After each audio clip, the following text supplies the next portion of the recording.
आदित्य ने कहा वो तो सब ठीक है, लेकिन महाराज मुझे कोई ऐसा व्रत बताइए। तो कश्यप ऋषि ने महाराज पयो व्रत बताया। फाल्गुन के महीना में शुक्ल पक्ष की जो प्रतिपदा होती है, प्रतिपदा से लेकर के द्वादशी तक दूध पी करके रहना पड़ेगा, नियम से रहना पड़ेगा। और अगर ऐसा नियम करोगी तो तुम्हारे गर्भ से सुंदर बालक का जन्म। आज सुखदेव जी कहते हैं कि अदिति के गर्भ से वामन भगवान प्रकट हो गए। छोटे छोटे जिनके पैर हैं, छोटे छोटे हाथ हैं, बिंबा फल जैसे ओष्ठ है, मोती जैसे जिनके दांत हैं, विशाल सुंदर जिनकी अलकावली है, मोती जैसे दांत हैं, टमाटर जैसे गाल है। प्यार से बोलो जय श्री कृष्ण। और छोटे से बामन अंगुल के केवल। माता अदिति ने उनको कौपीन धारण कराई, देवगुरु बृहस्पति ने उनका जनेऊ संस्कार किया, चंद्रमा ने उनको दंड प्रदान किया, माता अन्नपूर्णा ने उनको भिक्षा प्रदान की। देवगुरु बृहस्पति से कहा कि महाराज मुझे आज्ञा करें, मैं क्या करूं। देवगुरु बृहस्पति ने कहा कि तुम बलि से सारी संपत्ति मांग करके और मुझे गुरु दक्षिणा में प्रदान कर दो। वामन भगवान ने कहा ठीक है गुरुदेव, ऐसा ही है। और बलि के दरबार में महाराज वामन भगवान पहुंच गए, जहां पर बलि यज्ञ पर यज्ञ कर रहा था। और वामन भगवान जैसे ही वहां पर पहुंचे, बलि ने देखा कि ये तो बड़ा सुंदर बालक है। भगवान को जब उसने देखा तो ऐसे लगा मानो एक साथ में ही करोड़ों सूर्यों का उदय हो गया। तुरंत उसने उठकर के वामन भगवान का स्वागत किया कि स्वागतम ते नमस्तुभ्यम ब्रह्मन् किं करवामते ब्रह्मण श्रीणाम तपासाक्षिन् मन्ये त्वार्यौ परोधरम्। बलि ने कहा स्वागत है आपका, पधारिए महाराज। बड़ी आपने कृपा की जो मुझे दर्शन देने के लिए आप स्वयं यहाँ पधारे। बलि ने कहा कि महाराज आज हमारे जो पितर हैं, जो पूर्वज हैं, अदना पितरस्तप्ता अदना पावितम कुलम, आज मेरा कुल जो है वो पवित्र हो गया। आज मेरे पूर्वज प्रसन्न हो गए। कुछ मांगेंगे, आपको क्या चाहिए, कैसे पधारे। भगवान बोले कि अब चाहिए क्या। मुझे कुछ नहीं चाहिए, मैं तो बस ऐसे ही चलाया आया। पानी गिरता है तो मेरे लिए छाता है, भिक्षा मांगने के लिए कमंडलू है, और हाथ में जो माला है ये भजन करने के लिए है। और मुझे क्या चाहिए। बलि ने सोचा ये छोटा सा बालक है लेकिन बातें बड़ी बड़ी करता है। बलि ने कहा महाराज कुछ ना कुछ तो आपको मांगना चाहिए, आपको क्या मैं प्रदान करूं। कि काम कांचनम गुणवद धाम मिष्टम तथान्य पेयम उतवा विप्रकन्याम ग्रामं समर्थां स्तुर्वा गजानुवा। बलि ने कहा काम कंचनम गुणवद धाम मिष्टम, अगर चाहो तो आपको 2-4 गांव दान में प्रदान कर दें। अगर आप चाहो तो हीरे जवाहरात के खाने आपको प्रदान कर दें। वामन भगवान ने कहा इन सबको लेकर के मैं क्या करूंगा, अकेला ही हूं मैं। तो बलि ने कहा कि विप्रान कन्या, किसी ब्राह्मण की लड़की से आपका विवाह करवा दे, शादी करवा दे। वामन भगवान ने कहा भैया शादी तो करवा दोगे लेकिन बच्चे कितने होंगे। बलि ने कहा कि महाराज ये हमें थोड़ी पता कि कितने होंगे। चलो अच्छा मैं मानता हूँ शादी करूंगा, बच्चे होंगे, लेकिन वो पढ़ेंगे कहाँ।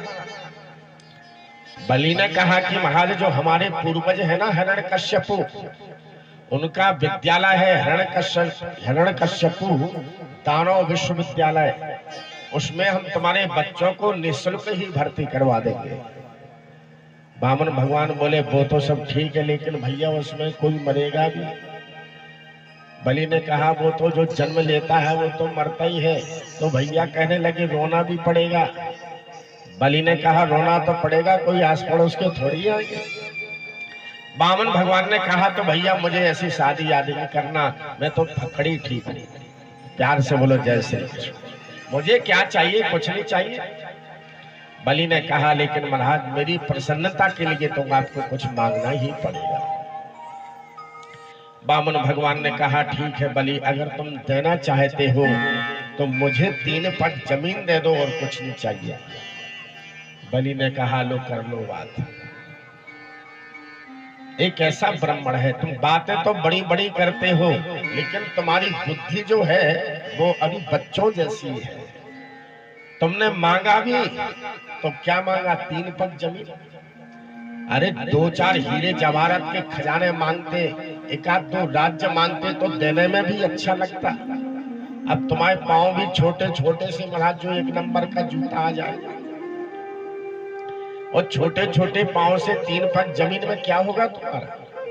भगवान बोले नहीं, मुझे तो 3 पट जमीन ही चाहिए और कुछ नहीं चाहिए। बलि ने कहा कि महाराज आप कुछ और लीजिए, आप तो निसंकोच होकर के मांगिए। किसी करोड़पति के यहाँ जाए, प्यार से बोलो जय श्री कृष्ण।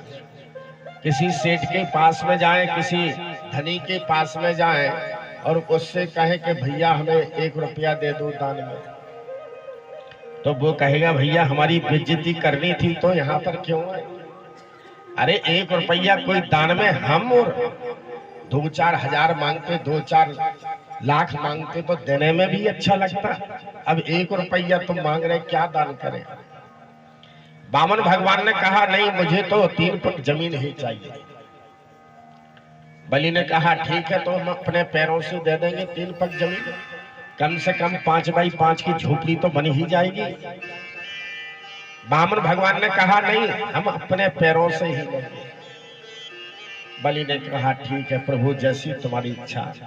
लेकिन महाराज सामने शुक्राचार्य जी बैठे थे, वो तिरछी नजर से देख रहे थे।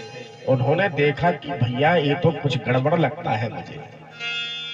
बलि को बुलाया, अरे बलि तू इधर आ, क्योंकि अपने चेला को लुटता हुआ कोई गुरु नहीं देख सकता है।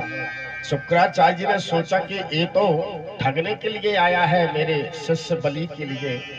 शुक्राचार्य जी ने बुला करके कहा अरे बलि, ये बामन नहीं है, ये तो 53 है, 53। अगर तूने इसे दान दे दिया तो तेरा जितना भी राजपाट है, जो त्रिलोकी का तू राजा बना बैठा है, ये सब कुछ नष्ट हो जाएगा तेरा। ये तो साक्षात नारायण है जो तेरे यहाँ मांगने के लिए आया है। बलि के चरणों में, बलि ने अपने गुरुदेव के चरणों में प्रणाम किया, कहा गुरुदेव तुम धन्य हो। मैं सत्य कहता हूँ गुरुदेव, आज आपका गुरुपना सार्थक हो गया। आज मुझे ये एहसास हो गया कि गुरुदेव की जब तक कृपा नहीं होती है तब तक उसे भगवान के दर्शन नहीं होते। भगवान हमारे सामने खड़े हैं, जो सारी दुनिया को देते हैं, जो सारी दुनिया का सृजन करते हैं, पालन करते हैं, वो हमारे सामने खड़े हैं और मैं पहचान नहीं पाया। लेकिन गुरुदेव तुम धन्य हो। इसीलिए तो कहा गया कि गुरु गोविंदो खड़े काके लागू पाए, बलहारी गुरु आपने गोविंदियो बताए। बलहारी गुरु आपने गोविंदियो बताए। धन्य है गुरुदेव आपको, जो आज मुझे गोविंद के दर्शन करा दे, नारायण के दर्शन करा दे। आपसे बड़ा और कौन हो सकता है। लेकिन जो आपने कहा कि इसे दान नहीं करना, अगर हम इसे दान नहीं करेंगे तो भी ये ले लेगा। इससे अच्छा है कि मैं दान करूंगा तो मेरा यश तीनों लोकों में फैलेगा। अगर दान नहीं करेंगे तो ये जबरदस्ती भी ले लेगा। शुक्राचार्य जी ने बहुत मना करी। शुक्राचार्य जी ने कहा कि भैया कुछ जगह ऐसी हैं जहां पर झूठ बोलने से पाप नहीं लगता है। कि स्त्रीषु कर्म विवाहे च वृत्त्यर्थे प्राण संकते कौ ब्रह्मणार्थे हिंसायाम नानृतम सुजुगोप्सितम। शुक्राचार्य जी ने कहा स्त्रीषु कर्म विवाहे च, कुछ जगह ऐसी हैं 8 जगह जहां झूठ बोलने से पाप नहीं लगता है। अगर स्त्रियों से कोई बात छुपानी है, झूठ बोलना है, तो वहां झूठ बोल सकते हैं, वो सत्य के समान है। प्यार से बोलो जय श्री कृष्ण। अगर किसी ने अपनी पत्नी से कोई बात कह दी तो एक गलती करी। किसी ने अगर अपनी पत्नी से कोई गुप्त बात करी तो एक गलती की, और अगर ये कह दिया कि किसी को नहीं बताना तो और डबल गलती करी। प्यार से बोलो जय श्री कृष्ण। 2 मिनट नहीं लगेंगे और महाराज चौराहे पर बात पहुंच जाएगी। बगल वाले कहेगी क्या बात है बहन, आप तो कुछ बड़ी उदास हो।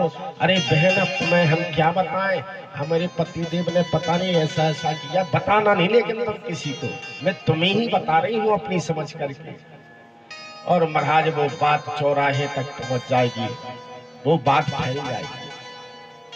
तो शुक्राचार्य जी कहते हैं कि स्त्रियों से अगर कोई बात छुपानी है तो उसमें पाप नहीं है। प्यार से बोलो जय श्री कृष्ण। स्त्रीषु नर्म विवाहे चा, अगर किसी का विवाह होता है, अगर हमारे झूठ बोलने से किसी का